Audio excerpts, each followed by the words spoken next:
भाग्यवान, अब मैं चलता हूँ। मेरा लकड़ियाँ लेने जाने का समय हो गया है। अरे मेरे प्यारे गधे, चलो अब हमारा लकड़ियाँ लाने का समय हो चुका है। इतना कहकर लकड़हारा अपने गधे को लेकर जंगल की तरफ निकल पड़ता है।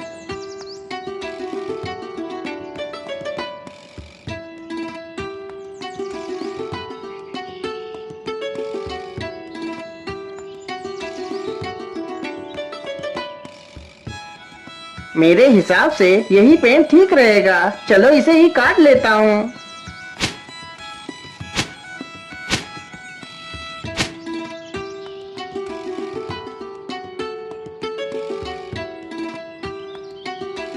लकड़हारा जल्दी से लकड़ियां काटकर अपने गधे पर लाद लेता है और घर की तरफ निकल पड़ता है।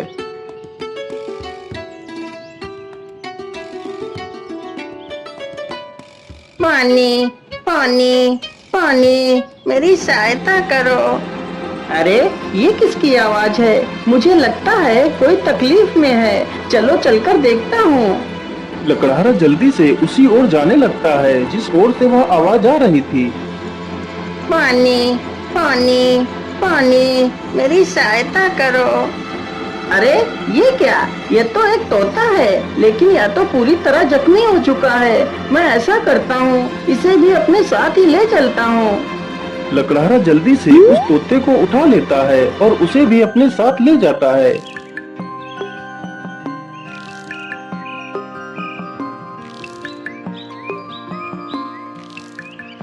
अरे भाग्यवान, तुम जल्दी से हल्दी और चूने का लेप लेकर आओ। मुझे इस तोते के जख्मों पर उस लेप को लगाना है। लकड़हारे की पत्नी तुरंत ही हल्दी और चूने का लेप लेकर आती है। लकड़हारा तुरंत ही उस तोते के जख्मों पर उस लेप को लगाने लगता है। अरे तोता भाई, मैंने तुम्हारे जख्मों पर दवाई लगा दी है। अब तुम जल्दी ही स्वस्थ हो जाओगे। इस प्रकार तोता 1-2 दिनों में ही पूरी तरह स्वस्थ हो जाता है।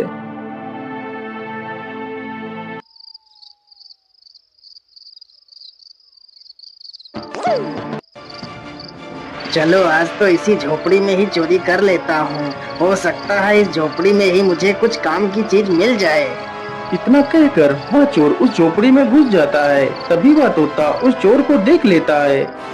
अरे मालिक जल्दी से उठिए, देखिए चोर आ गया। अरे मालिक जल्दी उठो। अरे मालिक जल्दी से उठिए, देखिए चोर आ गया। अरे मालिक जल्दी उठो। अरे वाह, यह तोता तो बोलता भी है। तो क्यों ना मैं इसी तोते को ही पकड़ ले जाता हूँ। बाजार में तो इसकी कीमत अच्छी मिलेगी और तो कुछ इस झोपड़ी में दिख भी नहीं रहा है। इतना सोचकर चोर तुरंत ही तोते का पिंजरा उठाता है और वहां से भाग जाता है।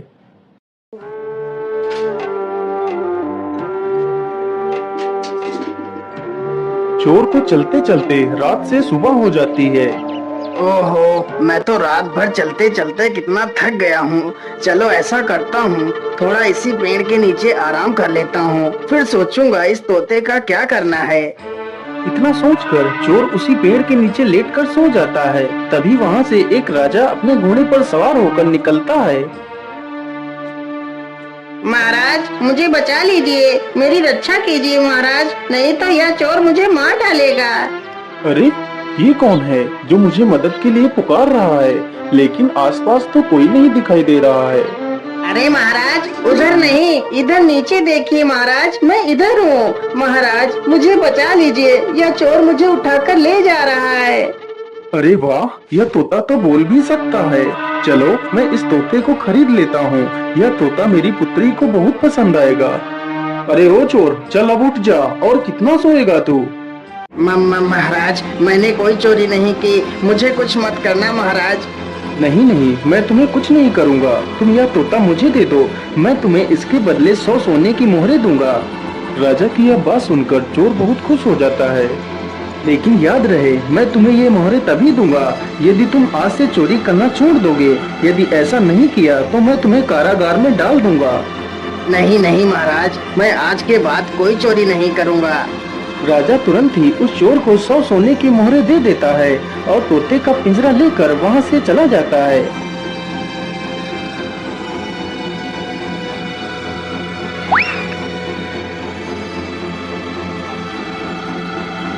अरे राजकुमारी, तुम कहाँ हो? देखो मैं तुम्हारे लिए क्या लेकर आया हूँ। अरे पिताजी, यह तोता तो कितना सुंदर है। हाँ पुत्री, यह कोई ऐसा वैसा तोता नहीं है। यह तोता इंसानी भाषा को बोल और समझ सकता है। फिर तो यह एक अद्भुत तोता है। पिताजी, आज से मैं इस तोते को अपने साथ ही रखूंगी।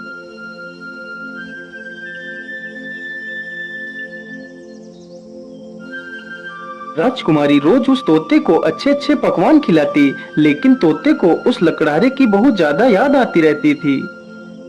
अरे मेरे प्यारे तोते, मैं तुम्हें कुछ भी खिलाती हूँ, तुम उसे सही ढंग से क्यों नहीं खाते हो?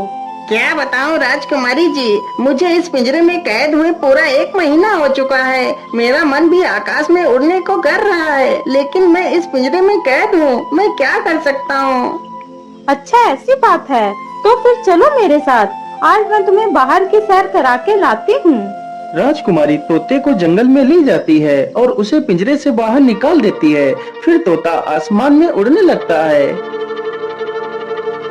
अरे ये क्या, ये पेड़ इतना चमक क्यों रहा है? क्या यह पेड़ कोई जादुई पेड़ है? अरे राजकुमारी जी, उधर देखिए, यह पेड़ इतना चमक क्यों रहा है? क्या यह कोई जादुई पेड़ है?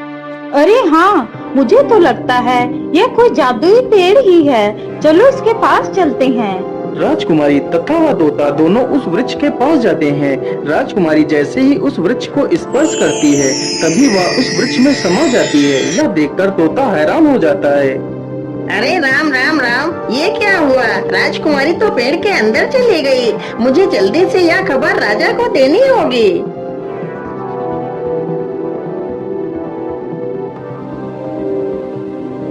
अरे ये मैं कहाँ आ गई? ये कौन सी जगह है? तभी एक बड़ा सा बाज राजकुमारी के सामने आकर खड़ा हो जाता है। अरे यह बाज तो कितना विशाल है।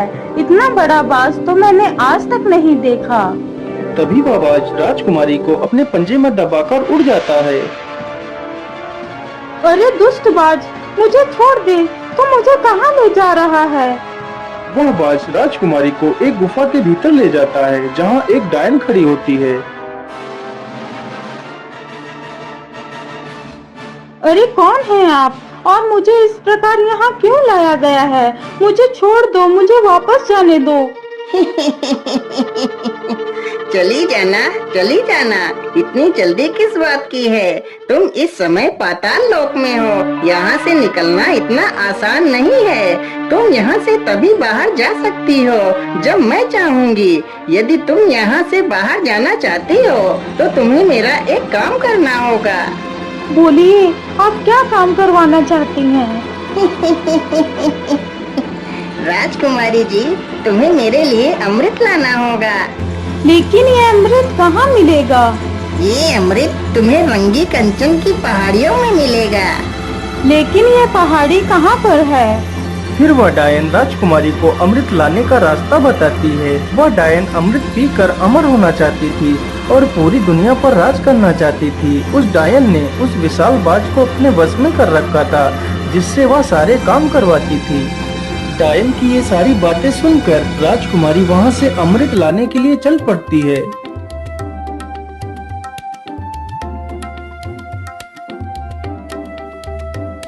राजकुमारी अमृत ढूंढते ढूंढते उन्हीं पहाड़ियों पर पहुंच जाती है जहां पर अमृत था। मुझे लगता है इसी गुफा में ही अमृत होगा। चलो इसके अंदर चलती हूँ। राजकुमारी जैसे ही गुफा के अंदर प्रवेश करने की कोशिश करती है, तभी एक जहरीला सर्प राजकुमारी को डस लेता है और राजकुमारी की वहीं पर मृत्यु हो जाती है।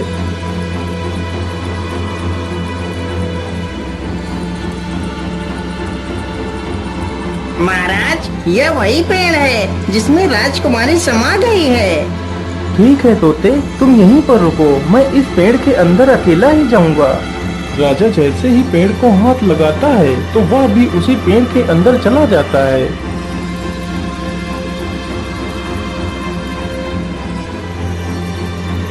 तभी वही बाज फिर से आता है और राजा को भी उठाकर उसी डायन के पास ले जाता है।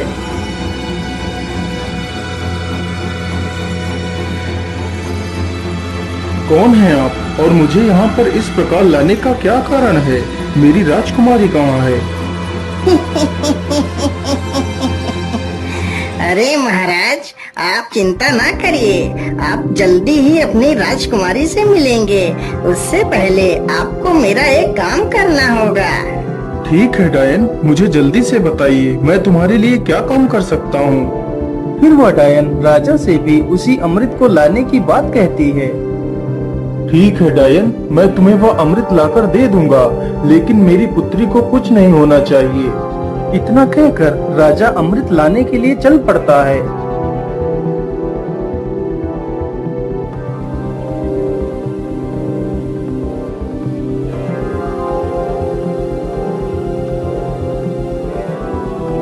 राजा चलते चलते उसी गुफा के पास पहुंच जाता है जहां पर उसकी पुत्री की लाश पड़ी हुई थी।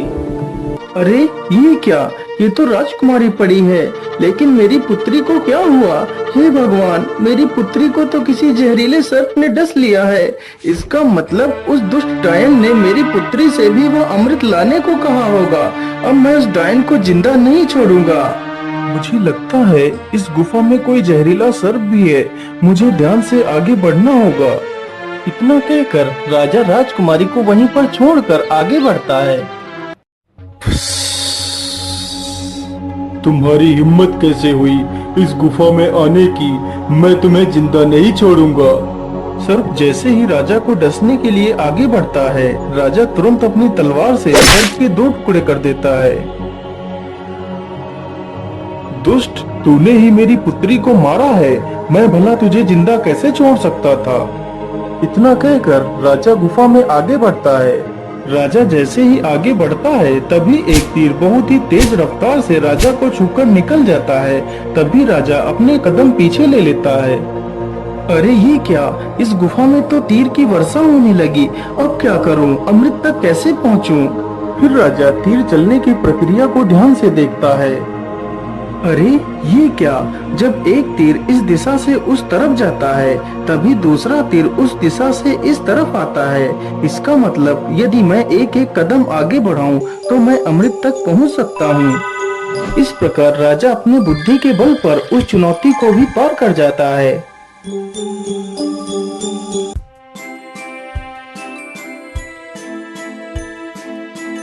अरे वो रहा अमृत, चलो जल्दी से अमृत को ले लेता हूँ।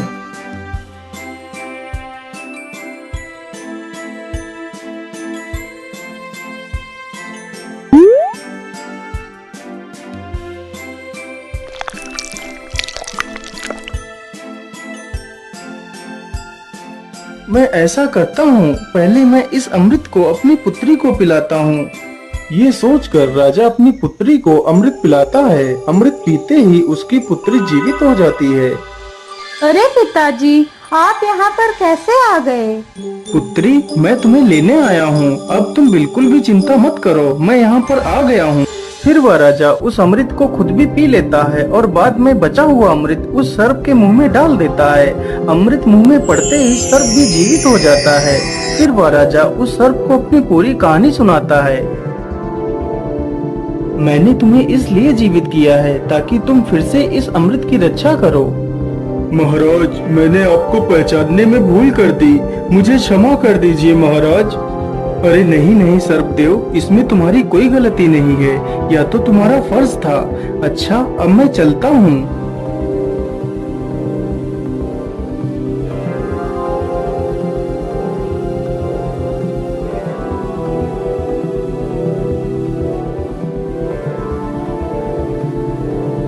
राजा उस बोतल में अमृत के स्थान पर एक तालाब से साधारण जल भर लेता है और डायन के पास पहुंच जाता है। ये लीजिए डायन, मैं तुम्हारे लिए अमृत लेकर आ गया हूँ। अब मुझे बाहर जाने का रास्ता बता दीजिए। अरे वाह राजा, तुम तो कितने बहादुर हो। यह अमृत आज तक कोई नहीं ला सका। जो भी गया वह लौट कर नहीं आया, और तुम तो अमृत लेकर आ गए। चलो चलो, जल्दी से मुझे यह अमृत दे दो। राजा तुरंत ही उस डायन को वह पानी से भरी हुई बोतल दे देता है। डायन तुरंत ही उस पानी को अमृत समझकर पी जाती है। हे डायन, मैंने आपके कहे अनुसार आपको अमृत लाकर दे दिया। अब मुझे बाहर जाने का मार्ग बता दीजिए। इतनी भी जल्दी क्या है? अब मैं अमर हो चुकी हूँ। अब तुम दोनों यहाँ से कहीं नहीं जाओगे। आज से तुम दोनों भी मेरे गुलाम हो। अरे डायन, ये तो सरासर धोखा है। मुझे यहाँ से जाने का मार्ग बताओ, नहीं तो मैं तुझे मार डालूंगा। अरे मूर्ख राजा, अब मैं अमर हो चुकी हूँ। अब तू मेरा कुछ भी नहीं बिगाड़ सकता। अच्छा, ऐसी बात है तो फिर ये ले मेरे इस तलवार के वार को झेल। इतना कहकर राजा उस डायन के पेट में तलवार घुसा देता है। ये क्या हो गया? मैं तो अमर हो गई थी। इसका मतलब तूने मेरे साथ धोखा किया है। पानी पीकर खुद को अमर समझने वाली उस डायन की मृत्यु हो जाती है। डायन के मरते ही वह बाज आजाद हो जाता है। महाराज, आपकी जय हो। आप तो बहुत वीर और बुद्धिमान हैं। आपका बहुत बहुत धन्यवाद महाराज, जो आपने मुझे इस डायन की गुलामी से आजाद करा दिया। हे बाज, क्या तुम यहाँ से बाहर निकलने का रास्ता जानते हो? जी महाराज, आप दोनों हमारी पीठ पर बैठ जाइए, मैं अभी आपको बाहर ले चलता हूँ। दोनों ही बाज की पीठ पर बैठ लेते हैं और बाज उन दोनों को लेकर एक दरवाजे के पास जाता है। महाराज, इसी दरवाजे के बाहर आपकी दुनिया है, यहीं से आप बाहर जा सकते हो महाराज। राजा तथा राजकुमारी दोनों बाज का धन्यवाद करते हैं और उस दरवाजे से बाहर चले जाते हैं।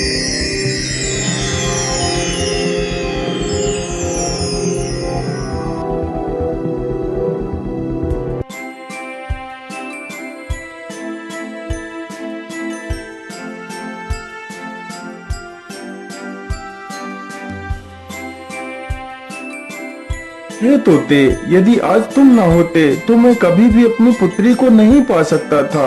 इसलिए मैं तुमसे बहुत प्रसन्न हूँ। आज तुम मुझसे कुछ भी मांग सकते हो।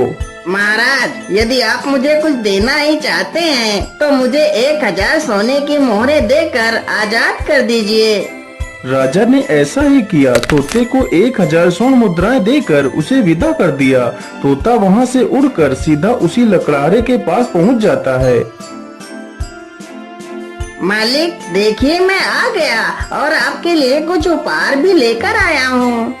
लकड़हारा जैसे ही उस पोटली को खोलकर देखता है तो उसमें ढेर सारे सोने के सिक्के देखकर वो बहुत खुश हो जाता है और फिर वे तीनों मिलकर खुशी खुशी अपना जीवन व्यतीत करने लगते हैं।